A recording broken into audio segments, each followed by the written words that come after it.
When Brian was 4, I built a rink, oh gosh, 20 by 20. It was very small. I thought, if he likes it, great. If he doesn't, fine. He kind of took to it like a fish in water. My dad, in fact, made a rink in my backyard, flooded the backyard, put up boards, spent hours back there just so I had a place to skate around and shoot the puck. I enjoy being out here by myself, and it's a wonderfully redeeming act to make the ice new again and to be able to write on it again, as it were. Well, I would flood every 3 hours, 24 hours a day. When that alarm clock went off at 2:45, I'm thinking, you gotta be kidding me. But I'd get out here and the moon would be out and it was still, and it was like the most beautiful time of the day.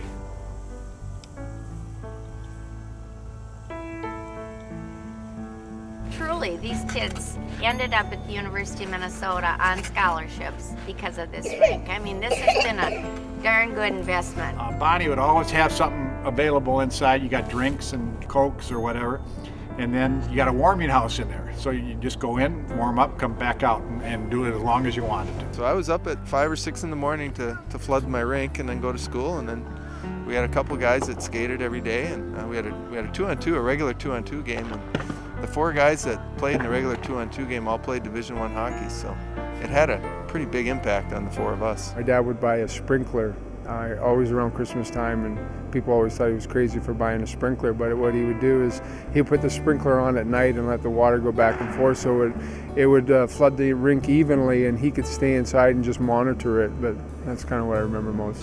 He was out there when the first kids came, and they'd go home, and then the next carload would come, and then he'd play with them, and then they'd go home, and the next car would come. Maybe the first guys would come back, and he never came off. It became his and the neighborhood playground for many years. Then we'd have all the kids from the whole neighborhood skate there, Broke a window or two here or there. Yeah, neighbors that was are all right. good. Neighbors are good. I think the rink is something that the people who skate on it will never forget it. My grandchildren, it's already in their mind. They'll never forget it. The rink might be gone, the house might be gone, but I don't think they'll forget having skated on it. I actually truly believe the most fun hockey I've ever played at any level was on this rink. It's access whenever you want it. You don't have to plan it, too far in advance. It can be something you can do instantly. But one of the reasons I built this rink was to also give them the experience to have a spontaneous, unstructured game where you balanced up the sides, you made up the rules, there's no adult supervision out there. Sometimes you share ice, so you only have half the ice. You do drills and you skate, but they really spend very little time shooting.